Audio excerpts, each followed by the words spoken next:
Gunna's been on a hot streak since dropping Drip Season 4 early in January, going head to head against The Weeknd's Dawn FM and actually outselling the album as well as securing the #1 spot the following week. Now, I found this predictable. I saw it coming, seeing Gunna's discography, social media presence, and everything he brings to the table.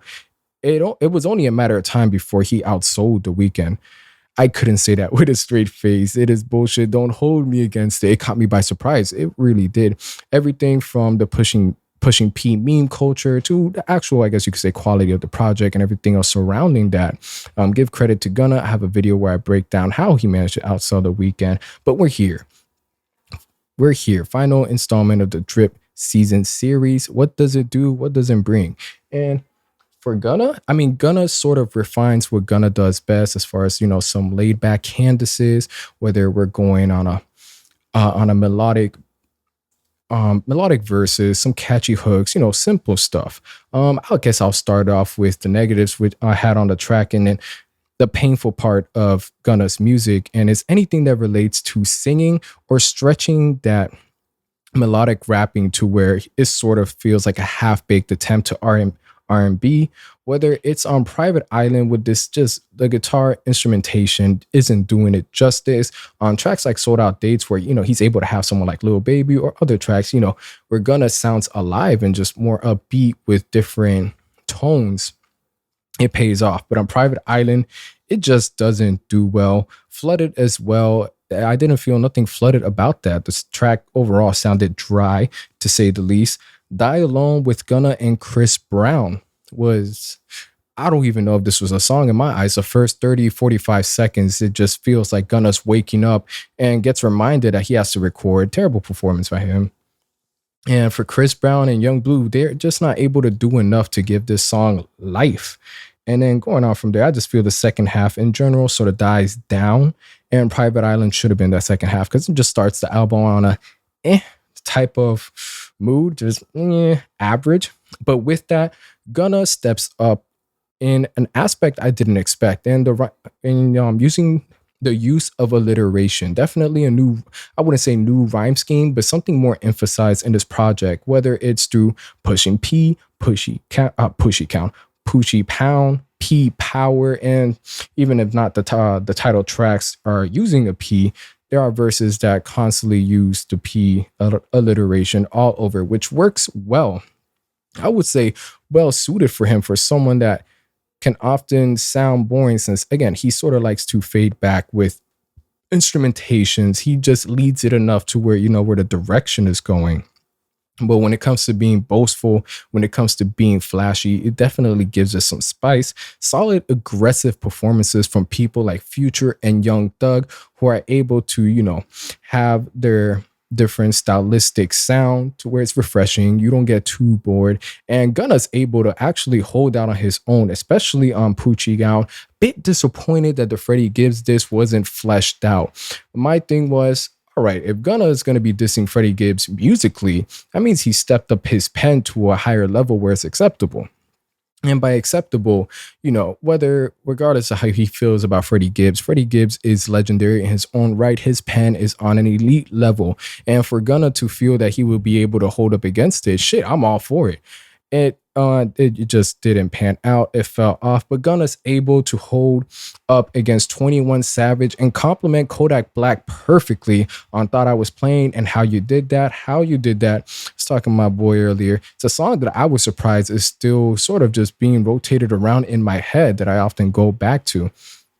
Now, the overall vibes of this album, whether it's through productions from Tay Keith or Wheezy, is you get the usual ambient buoyancy that just bounces between your ears. If we're going for a more dry digital 808 bass heavy tracks, Gunna's able to pull it off perfectly off as well.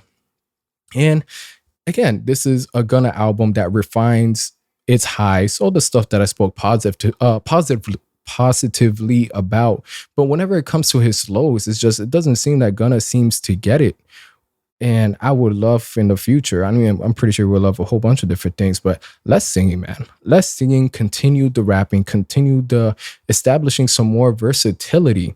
Again, whenever it comes to Gunna being flashy, whether it's through watches, whether it's through chains, or just talking about all these bitches that, whether he's fucking pulling them, whatever it may be, when it comes to ignorant, laid back trap, Gunna does it perfectly. I don't remember if I spoke about P Power, but it was a regular verse by Drake. A bit disappointed. Just talks about his, people talking about him and his usual surface level relationship with females. But at the same time, I love the track for the girl moaning in the background with this. And I don't even know how to call the beat, but it just ends up working. I think Gunna does great. And even though I just said Drake's content was a bit disappointing, I'm happy to hear any Drake verse. I guess you could say that's a Drake stan in me, but it is what it is. So how would I summarize this? I would like to say the way Gunna carries himself, whether it's through, again, his melodic raps, his laid back, I guess you could say, stance on certain parts of music, and just overall Gunna vibe. No, in all seriousness, whenever it comes to Gunna collaborating with other artists, he's able to hold up, give off, verses with the use of alliteration that sound refreshing, definitely leave an impact, and can even come off the album with some catchy hooks and bangers. Whenever Gunna is by himself and he thinks about singing, it is painful to the ear, and I don't think there's any amount of weed that will get me high enough to enjoy any of it. And whenever Gunna's on himself at times, he's able to give this environment where you're able to float around. The 808s are able to hype you up just a bit, and he has enough tone shifts in the project that you're able to be entertained. That would be my review on Drip Season 4. A bit awkward, but I feel awkward myself sort of giving a review on the project or discussing it, seeing as how I'm still growing into it to a certain extent. And Gunna's always been an artist that when it comes to whole projects, I can enjoy the whole thing. And, for obviously different, whether it's quality, whatever it may be. But anyways, I have to be in a Gunna mood to listen to Gunna. If I'm out and about, someone's playing his music and I'm listening, I could vibe with it. Do I go out of my way specifically? Not often. And with that, I understand why the album is being talked about the way it is, being praised, and is doing the numbers. Because again, when things are done right on the trap beats, it's waving. Whenever it's wavy, whenever it feels like you're floating, whenever it's able to just sort of carry the background of your life, and you're just able to pace around for whatever reason, it's a job well done. Drink some water. I'm out.